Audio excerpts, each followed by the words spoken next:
وأشهد أن محمدا عبده ورسوله الصادق الأمين صلى الله عليه وعلى آله الطيبين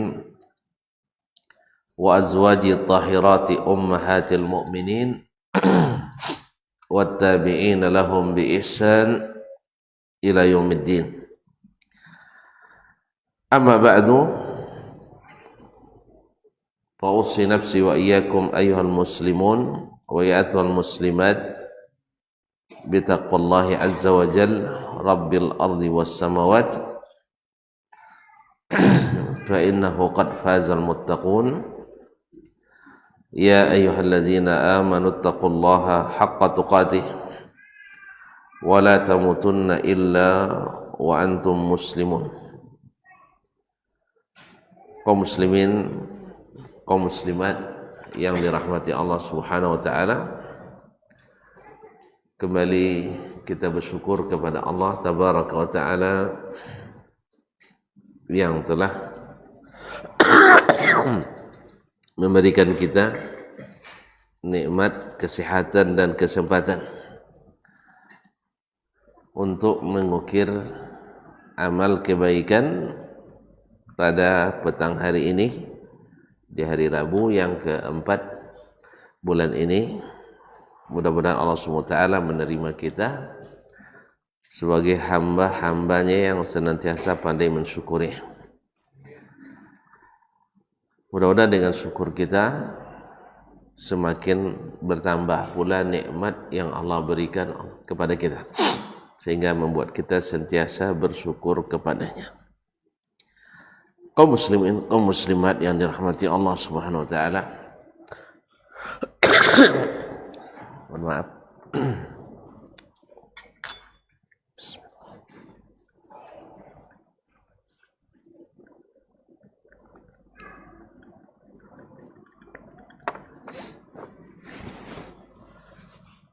Selanjutnya salawat dan salam kepada baginda Nabi alaihi salatu wassalam yang telah mengajarkan agama ini kepada kita dengan sejelas-jelasnya dan seterang-terangnya. Tinggal kita mengikuti dan mengamalkannya. Mudah-mudahan dengan penuh keikhlasan kita mencintainya, dan di hari kiamat kita beruntung mendapatkan syafaatnya.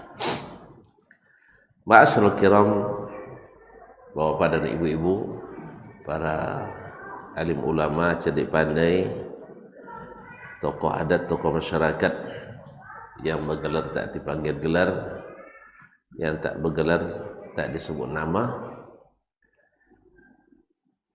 para hadirin dan hadirat, serta para pemirsa dimanapun berada.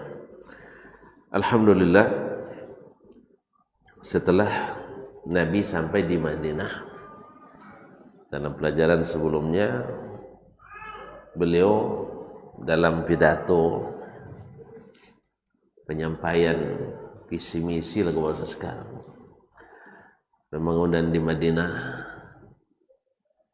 Nabi mengatakan afsus salam wa at'imut ta'am wa sallu bil laili wan nasu niyam. Afsus salam, tebarkan salam. Kemudian wa at'imut ta'am, berikan. Maka Nabi alaihi salatu wassalam menyebutkan itu, wa at'imut ta'am wa afsus salam wa at'imut ta'am.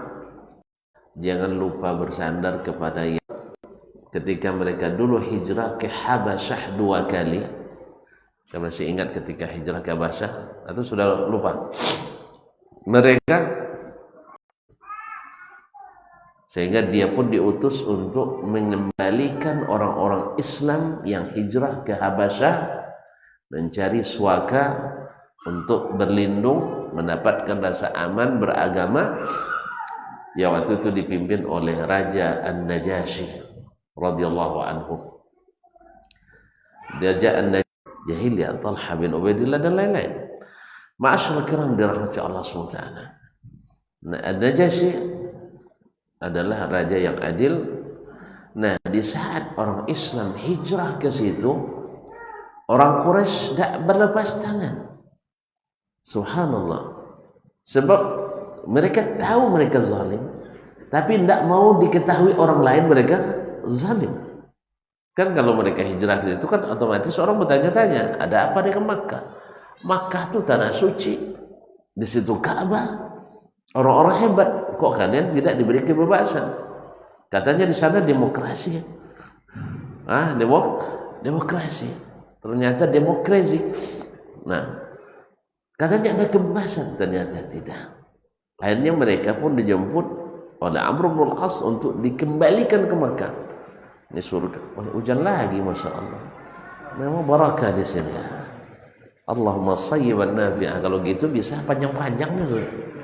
Ya, bisa panjang-panjang. Alhamdulillah. Semoga semakin barakah. Tidak semakin lebat ya, semakin barakah.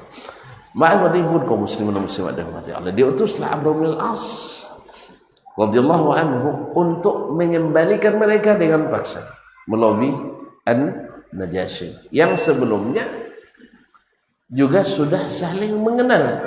Najasyi sudah biasa berhadapan dengan Amr bin Al-As, sehingga di awal-awal perundingan hampir-hampir An-Najasyi melepas karena hubungan yang sudah terjalin erat sebelum itu. Tapi untung ada seorang yang juga cerdas yang berilmu, yaitu Ja'far bin Abi Thalib radhiyallahu anhu. Ya, tunggu dulu wahai sang raja, tolong dengarkan, saya ingin menyampaikan sesuatu. Dipersilahkan. Akhirnya dia bacakan awal-awal surat Maryam, Kaf Ayat Ain Sah. Zikr rabbika abdahu Zakaria. Ila disebut beberapa ayat. Luar biasa. Ayat ini berpengaruhnya pada An-Najasyi yang memang pada asalnya beriman pada Nabi Isa alaihi assalam. Lalu dia katakan, yang kau bacakan itu juga lah yang disampaikan kepada Nabi Isa alaihissalam. Akhirnya dia pun merubah keputusannya, hampir diambil, bahwa ya Amru, wahai Amr bin Al-As, saya tidak akan kembalikan mereka ini kepada kalian. Alhamdulillah. Nah, mungkin kejadian ini akan berulang dengan orang hijrah ke Madinah. Makanya Nabi SAW ingin membangun masyarakat yang saling menguatkan, yang saling mencintai, saling mementingkan saudaranya dari yang lain. Karena kaum muslimin dan muslimat dirahmati Allah, kekurangan kita di situ adalah kita nafsi. Ya, kalau sudah nafsi, ya subhanallah, barang yang sebenarnya tak terpakai oleh kita tak boleh diambil oleh orang lain. Jabatan yang sebenarnya tak bisa kita laksanakan tak boleh diambil orang lain. Bahkan orang nak berbuat baik pada kita pun kita akan tolak. Pernah dengar tuan-tuan dulu ada kisah kontes siapa manusia paling hasad sedunia? Rasanya sudah pernah saya ceritakan di sini. Dah lupa lagi ya. Baru 12 tahun. Ada 12 tahun. Ada 3 orang ahli hasad paling hebat di dunia waktu itu. Mau dengar juga? Tapi tidak di zaman Nabi ini. Ini diceritakan oleh Al-Khatib dalam At-Tadfil. Mereka ini bertanding siapa di antara kita yang paling hasad. Yang satu bilang saya. Nah, coba tunjukkan sehebat apa hasad. Dia bilang, ma tamannaitu an af'ala bi ahadin khairan qat. Ma tamannaitu an yaf'ala ahadun bi ahadin, ma tamannaitu an af'ala bi ahadin khairan qat. Tidak pernah saya membayangkan berbuat baik kepada seorang pun. Tidak pernah berniat berbuat baik pada seorang pun. Yang kedua, ketawa itu babah. Anta ahsanu ahli dunia. Kamu kalau begitu masih manusia terbaik di dunia, belum hasad lagi. Kemudian yang kedua, kalau saya ma tamannaitu ay yaf'ala ahadun bi ahadin khairan qat. Saya tak pernah berkeinginan orang lain berbuat kebaikan pada orang lain. Tadi kan dia sendiri. Ini orang lain pun berbuat pada orang lain, dia tidak suka. Masya Allah. Yang ketiga, kalau begitu kamu berdua ini masih khairu ahli dunia, sebaik-baik ahli dunia ini. Subhanallah. Lalu kedua yang berkata serentak, lalu kamu gimana hasad kamu? Ini baru hasad nomor satu. Ma tamannaitu ayyaf'ala ahadun bi khairan qad. Saya tak pernah ingin orang lain berbuat baik pada saya. Jadi ada orang nak bantu dia, tidak mau dia. Apa sebab? Nanti dia dapat pahala gara-gara saya. La haula wala quwwata. Ini orang yang tidak ingin agamanya tegak oleh orang lain. Kalau akan tegak oleh si fulan, tidak usah Islam nih tegak kokoh. Ini sampai hasad seperti ini. Inilah yang membuat kenapa sering kita dengar banyak persekusi pengajian, pembubaran pengajian. Kenapa? Dia ingin Islam itu agung oleh dia sendiri, orang lain nggak boleh. Ini sampai ke situ hasad kaum muslim di antara orang Islam. Nah, itulah yang membuat masyarakat jahiliyah dulu terpecah belah berkeping-keping, sehingga mereka mudah sekali dihasut oleh pihak manapun. Ya, mereka mudah dihasut. Nah, oleh itu Nabi alaihissalam mengetahui rahasia itu berkat ilmu yang Allah berikan kepadanya melalui wahyu. Maka Nabi katakan wasilul arham, sambung silaturahim di antara kalian. Dengan apa? Tebarkan salam. Kemudian apa? Suka memberi makan. Kemudian apa? Sambung silaturahim. Kemudian ingat bahwa kalian, walaupun kalian sudah bersatu di sini, belum aman dari gangguan-gangguan musuh-musuh Islam. Mereka akan mencari lagi, dan benar sejarah membuktikan perang-perang yang terjadi antara kaum muslimin dan orang-orang kafirin tidak bisa dielakkan. Orang Islam pun sebenarnya dah lama minta izin untuk berperang sejak di Mekah lagi. Sejak di Mekah, ketika Umar masuk Islam, Hamzah masuk Islam, mereka sudah merasa punya orang kuat. Lalu kata Nabi SAW, belum dapat izin. Jadi kalau ada orang nak berjihad sekarang belum dapat izin dari Allah, itu bukan jihad tapi jahad. Ya, merusak dirinya, merusak bangsanya, merusak agamanya. Dia paham bahwa selain orang Islam wajib dimusnahkan. Tidak ada kamusnya seperti itu. Bahwa selain orang Islam wajib dimusnahkan. Tidak ada kamus dalam Islam. Orang Islam, orang non-Muslim itu dalam Islam, tentu tidak tahu. Saya sengaja sebutkan pendapat Syekhul Islam Ibnu Taimiyah rahimahullah. Sebab beliau ini walaupun dah lama matinya masih kena fitnah juga oleh para pendusta hari ini. Bahwa siapa yang mengikuti pendapat Ibnu Taimiyah jadi radikal dan ekstrim. Dia juga yang menyatakan kaum muslimin, ketika selesai suatu peperangan, mana yang didahulukan, ahli zimmah atau ahli millah?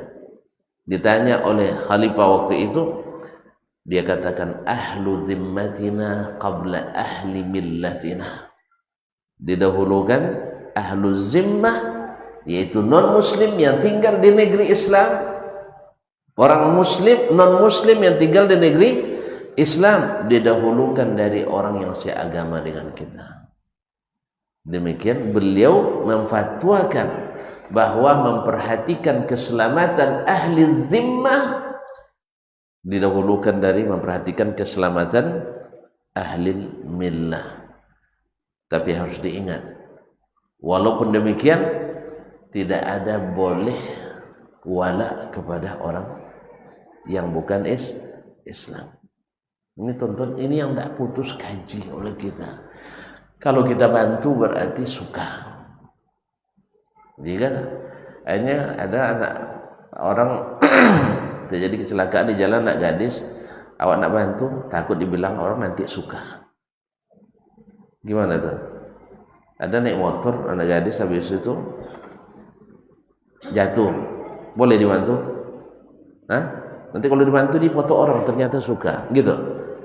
Enggak selamanya suka. Membantu itu tidak selamanya suka. Sebagaimana tidak suka tidak boleh menzalimi. Kayaknya harus diperhatikan. Kita tidak boleh menyukai kekufuran dan ahli kufur.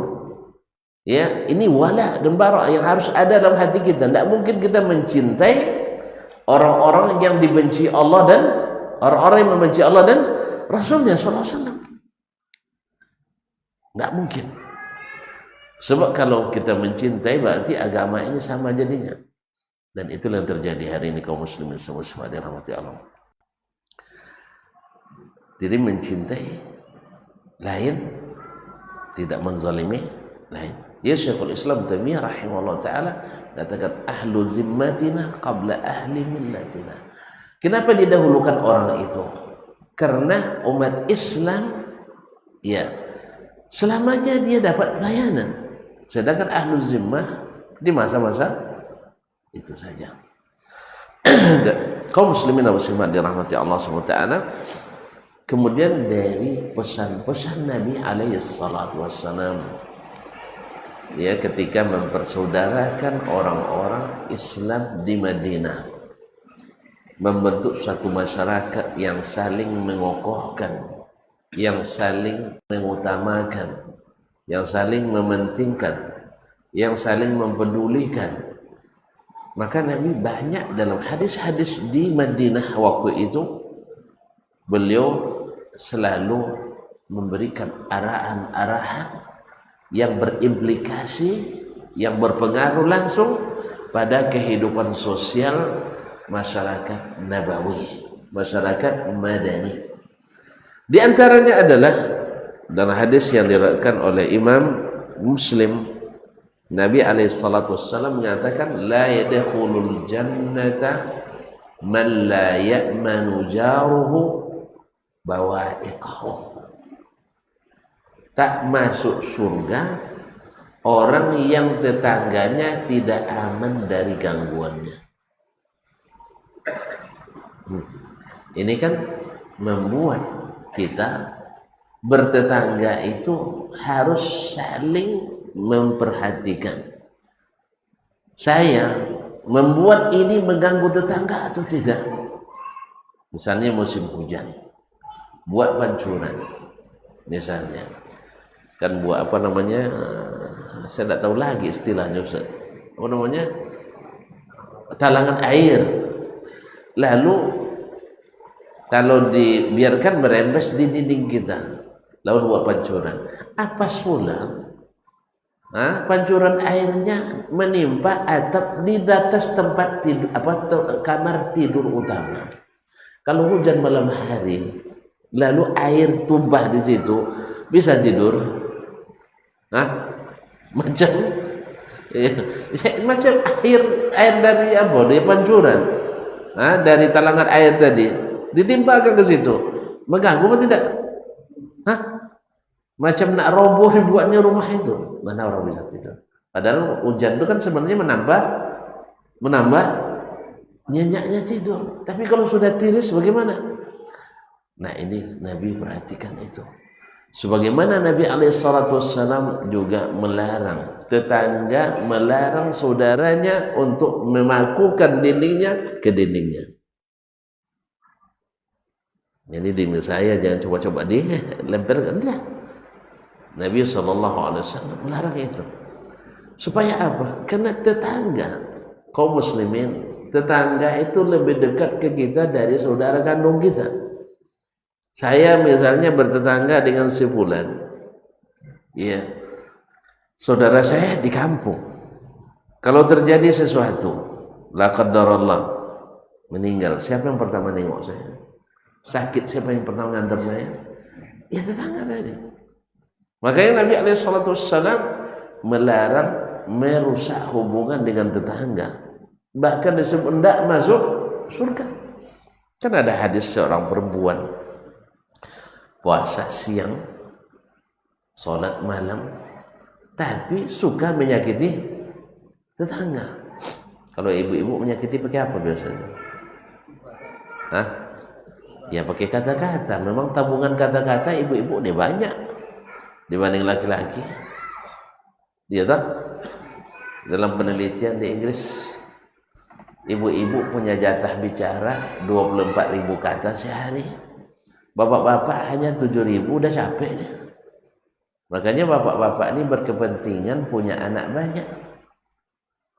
Ya, sebab anak banyak, perangainya banyak. Ceramah istri pada anak banyak. Pas kita pulang tak ada bagian lagi. Iya.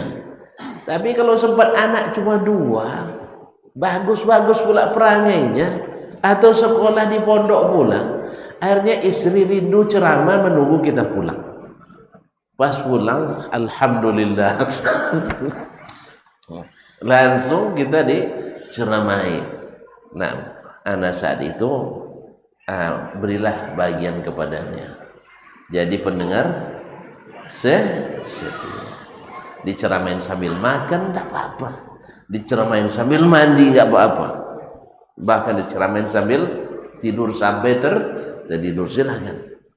Nah, akhirnya nanti kalau kita diam, dia capek sendiri, dia ingin kita balas itu. Nih, kok tahu ada ibu-ibu rupanya di belakang, salah gitu. Ibu-ibu tuh suka kita balas supaya apa? Supaya ibaratnya api ada pemantiknya, ada positif negatifnya. Sebab sekali kita tambah 15 keluar isinya. Ya, sekali pantik 15 keluar itu.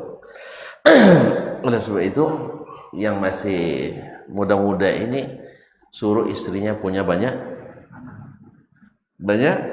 anak, jangan dikit-dikit. Karena Nabi membanggakan kita nanti. Yang kedua tadi maslahat bagi kita. Ya, maslahat bagi kita. Bahan ceramah istri habis untuk anak-anak tadi. Andainya anaknya 7 atau 8 bagi 24.000, bagi 8, 3.000 kata per orang. Nah, paling-paling tinggal 200 kata untuk kita nanti. Ya, tidak panjang-panjang lagi. Bismillah dah habis tu kan, muqaddimah dah habis. Dah, jadi harus punya anak banyak. Kalau tidak punya anak banyak, bawa orang meramai di rumah tuh. Ramai di rumah tuh, buat pengajian, ya, tahsin atau tahfiz. Suruh dia ngajar. Kalau dia sudah ngajar nanti dah habis juga bahannya. Nah, tapi jangan kita lagi ngajar, suruh dia ngajar di rumah tuh, habis bahannya. Kaum muslimin dan muslimat dirahmati Allah. Jadi hadis-hadis yang ini banyak keluar pada masa itu. Di antaranya pula adalah al-muslimu man salimal muslimuna min lisanihi wa yadihi. Orang-orang Islam itu, orang yang orang-orang Islam selamat dari gangguan lisannya dan dari gangguan tangannya. Kalau kita sesama muslim, tidak ada lagi saling tersakiti oleh tangan kita, tidak tersakiti oleh lisan kita. Subhanallah, kaum muslimin, manusia memang cenderung mencintai, menyukai orang yang menyenangkannya. Sah? Bapak lama sekali berkawan dengan sebulan itu, kenapa? Alhamdulillah, tidak pernah dia menyakiti saya. Nek lama sekali dengan istri bapak itu, ya lebih lagi, tidak pernah saya disakitinya. Masya Allah. Surah Al-Qadhi ketika ditanya tentang istrinya, 20 tahun katanya tidak pernah kami berselisih paham sedikit pun. Pernah sekali, itu pun saya yang salah katanya, suami yang salah. Memang kalau istri sebaik itu kita siap untuk ngaku salah, ya kan? Siap untuk ngaku salah. Dan memang sang istri tidak pernah dibilang, tak suka dibilang, yang namanya perempuan tak boleh dibilang salah. Oleh sebab itu para suami ini pandai-pandailah meminta maaf selalu. Ibu-ibu tuh suka tuh bapak minta maaf. Nah, tidak percaya cobalah nanti mah. Sampai sini nanti di rumah, maaf sayang ya, abang tak akan buat lagi hari ini. Hari ini, besok itu urusan lain. Minta maaf lagi. Ibu-ibu tuh suka, senang sekali kita sering-sering minta maaf. Apa lambat pula bang? Maaf sayang ya, tadi macet, besok tidak lambat lagi. Nah, selesai.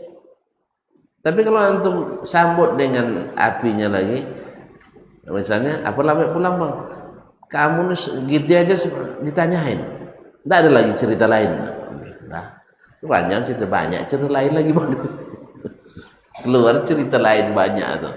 Nah, bilangnya minta maaf. Sebenarnya saya mau pulang dari itu sama kamu tadi. Cuman masalahnya di jalan ramai.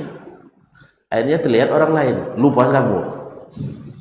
Nah, kaum muslimin dan muslimat dirahmati Allah SWT. Kemudian Nabi juga di Madinah dalam rangka membangun kesamaan, kesatuan masyarakat yang saling mempedulikan, mencintai ini, juga menganjurkan mereka, la yu'minu ahadukum hatta yuhibba li akhihi ma yuhibbu li nafsihi. Tak akan beriman seseorang, maksudnya tak sempurna imannya sampai dia mencintai untuk saudaranya apa yang dia cintai untuk dirinya. Maka kisah-kisah cinta antara sahabat dengan sahabat seperti mencintai diri sendiri ini sangat banyak sekali dalam bentuk apapun. Misalnya Sa'd bin Rabi' Al-Ansari radhiyallahu anhu dipersaudarakan oleh Nabi dengan Abdurrahman ibn Auf Az-Zuhri. Abdurrahman di Makkah sebenarnya orang kaya, seorang bisnismen ulung. Tapi orang Mekah tak biarkan dia bawa sebesar pun kekayaannya. Itulah zalimnya orang Mekah itu. Di Mekah tak boleh berdakwah, orang pergi keluar pun diganggu pula. Ini sifat-sifat ini boleh juga menjangkiti sebagian umat hari ini. Di masjid itu tak boleh berdakwah, bikin masjid tak boleh juga. Padahal kampanyenya masjid ini milik umat, siapapun harus boleh di sini. Tuh kami nak buat pengajian tabligh akbar besok, kamu nak boleh. Tapi kata ibu, kata bapak tadi untuk milik umat Islam. Kami nak umat Islam. Iya, tapi kamu nak bisa. Apa sebab? Nah ini berarti bukan milik bersama. Akhirnya karena tidak boleh lagi mengaji situ, tentu berpikir kawan-kawan bikin masjid. Nah, dulu orang non-muslim menghalangi masjid, sekarang menghalangi masjid orang Islam. Aneh bin ajaib. Nah, aneh bin ajaib. Pernah ada camat, kepala desa menghalangi umat Islam bikin masjid. Akhirnya bupatinya nelpon, kamu orang Islam atau tidak katanya. Ya untuk bupatinya masih suka masjid. Kamu orang Islam atau tidak? Islam pak. Kenapa larang orang bikin masjid? Anu pak. Anu apa? Masjid ada tapi kamu tidak pernah bisa ngisinya. Salat zuhur 3 orang, imam, muazzin, marbot. Tinggal 3 orang. Nah, ini orang dalam mekan masjid kamu larang. Mau berhenti apa tidak? Nah, kalau dibilang berhenti kan takut nih. Tidak ada pak, siapa? Kepala desa pak. Tanya mana kepala desa, minta nomor kepala desa. Kamu yang larang orang bikin masjid. Tidak pak, camat pak. Nah, baru di dunia udah saling salahkan. Ya saling tuduh. Apalagi nanti di akhirat. Makanya kaum muslimin hal yang seperti ini harus dihilangkan. Kalau tidak umat akan pernah bersatu. Makanya orang Islam ini maju oleh kita atau oleh saudara kita tidak boleh, tidak masalah. Tidak ada boleh hasad di antara kita. Ini tadilah Saya tidak pernah ingin orang lain berbuat kebaikan kepada orang lain. Nauzubillah. Bahkan saya tidak ingin orang buat baik pada saya sendiri.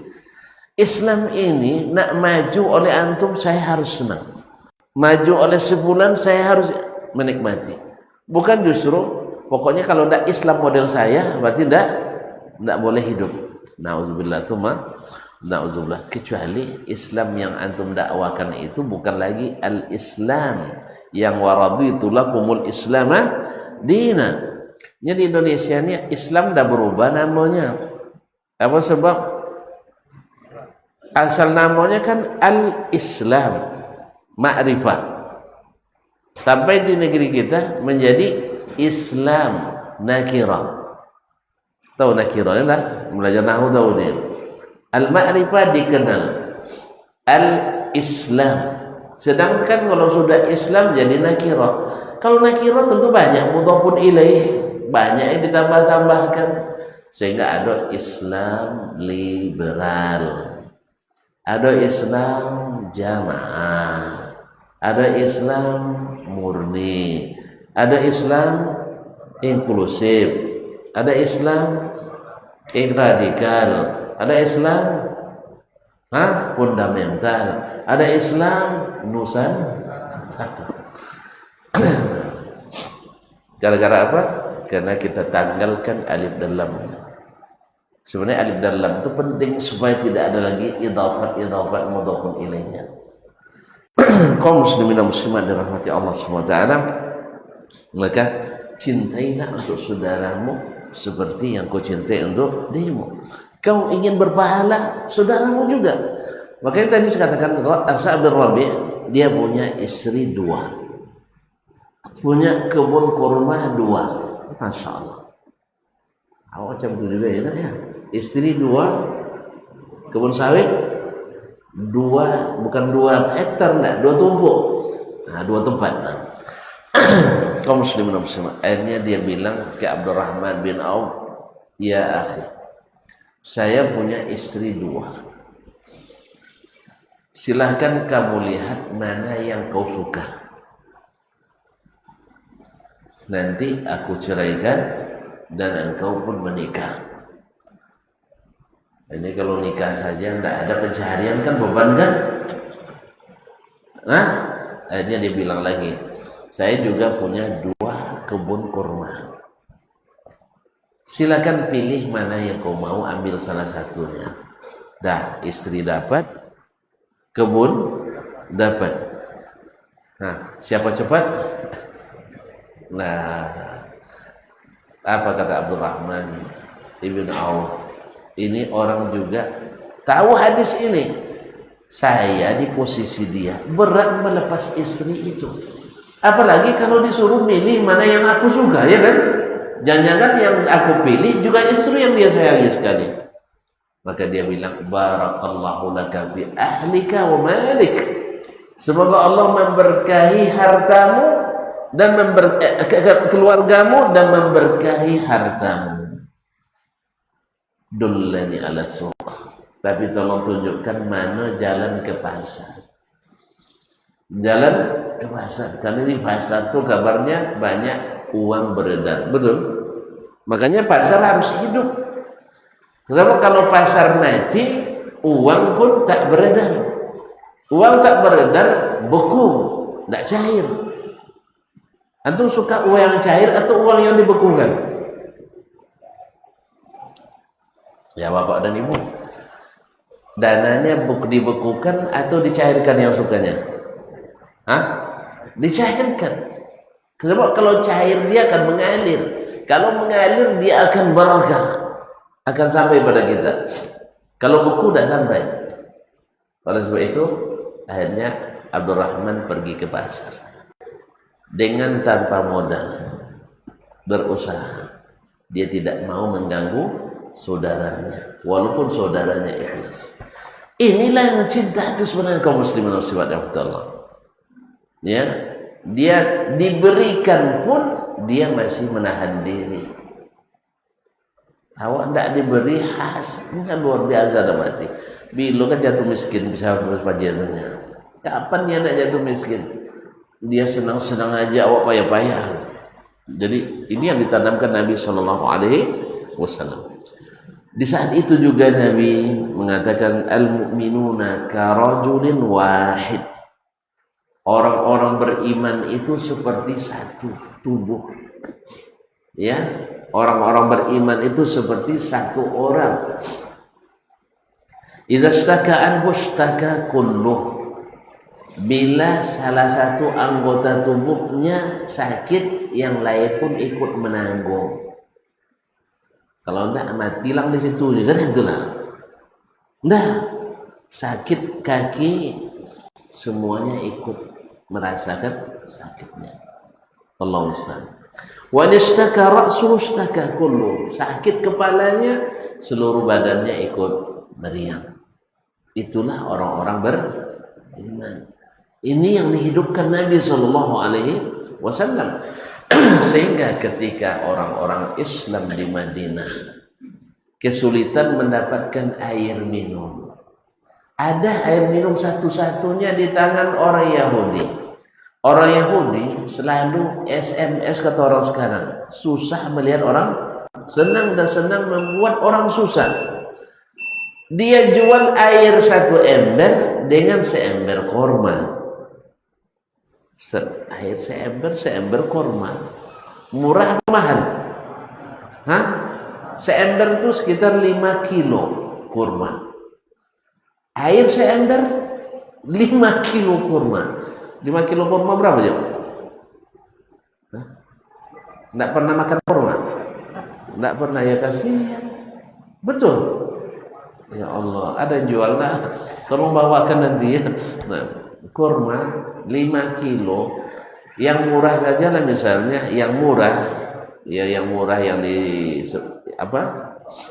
Sekitar 5 rial sekilo. 5 rial kali 5 kali 4.000, 40.000. 40.000 kali 5, 200.000. Air satu ember 200.000. Mahal pemurah?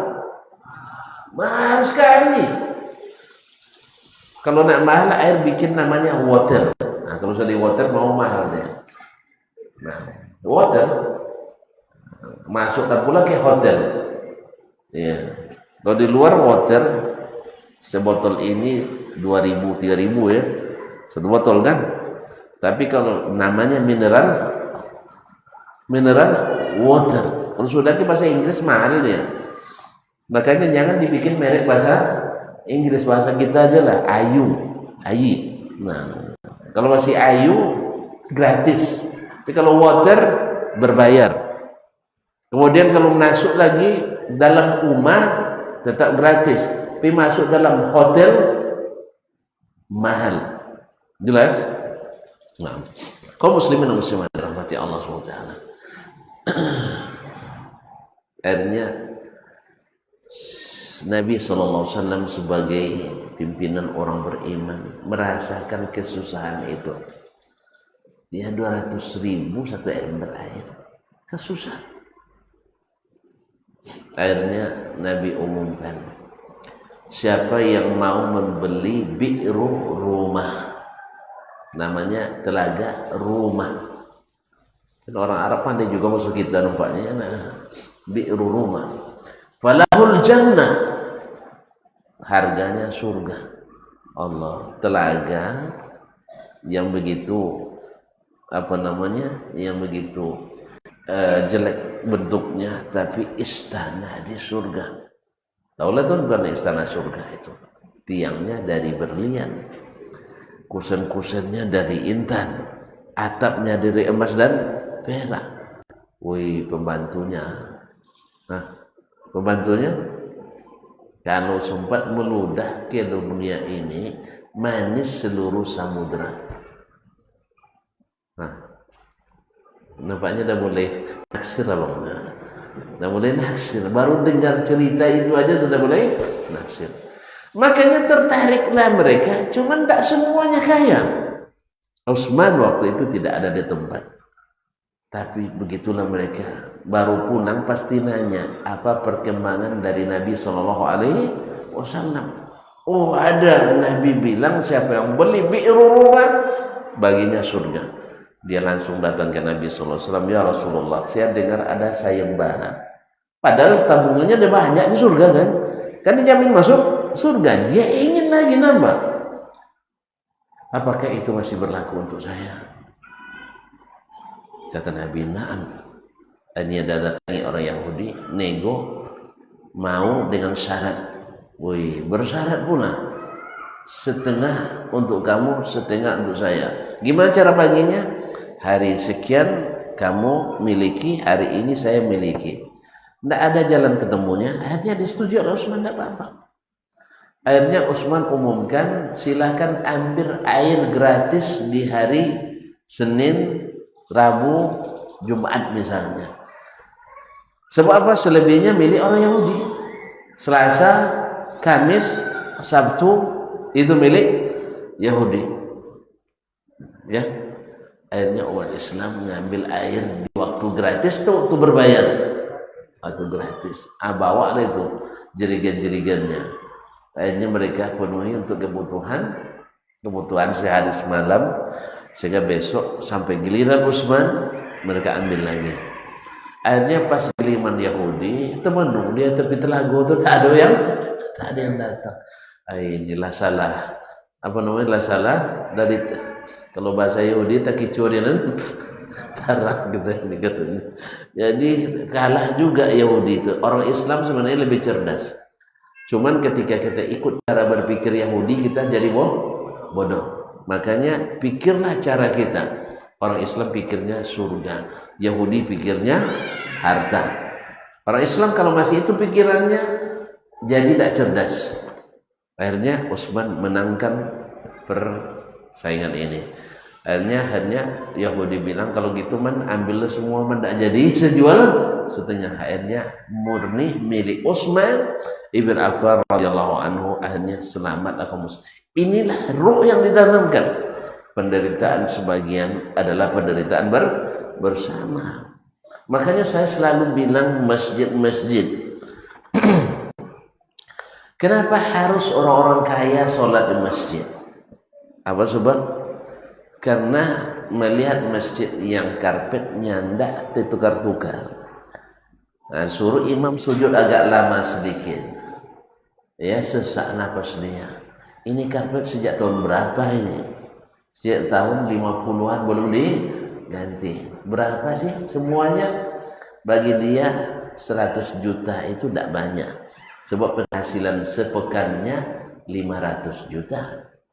Ya, walid 50 tempat, sawit 500 hektar. Baginya 100 juta mahal. Enggak kan? Tapi macam-macam kita ini. Nyumbang 1000 sebulan. 2000, 1000, kapan nak ganti? Menjelang itu bocor mula tangki. Akhirnya uang untuk karpet pindah ya ke perbaikan WC. Akhirnya masjid-masjid yang tak, Anda lihat sendiri di tempat-tempat yang seharusnya bagus musallanya, tapi tidak berganti, panas, tak punya WC, kipas angin pun tak ada. Lalu saya bilang sama orang-orang tuh, tolong bawa sebulan ke sini sholatnya. Maksudnya pejabat-pejabatnya. Sebab kalau mereka nanti ikut sholat di sini, merasakan penderitaan kita, menghirup bau apek tadi, dia akan tertarik untuk mengukar dan mengganti. Akhirnya nanti kipas angin pun dapat, dan pokoknya fasilitas akan lengkap. Oleh sebab itu maka dakwahi mereka untuk datang ke masjid, bawa sholat di masjid. Makanya kaum muslimin dan muslimat dirahmati Allah, dulu ketika saya diberi amanah, saya selalu mengundang ya orang-orang yang punya jabatan itu, kalau rapat dengan saya, kita rapat di masjid saja. Ya, dimaksud rapatnya di masjid. Supaya kita tunjukkan, kalau bocor bangnya, dia kades kan, dia kepala dinas. Nah, kita bawa ke situ. Akhirnya dia sendiri yang membuat perencanaan. Nah, Isa sudah masuk, siap. Nah, terima kasih. Nah, silakan. Udah masuk Isa. Udah terlambat nih, lanjut. Nah, Masalah karena waktu Isya sudah masuk, Masya Allah kita sambung insyaAllah selepas Isya insyaAllah ta'ala. Terima kasih dan mohon maaf. Wallahu ta'ala alam wa sallallahu ala nabiyyina Muhammad wa sallam. Wassalamualaikum warahmatullahi wabarakatuh.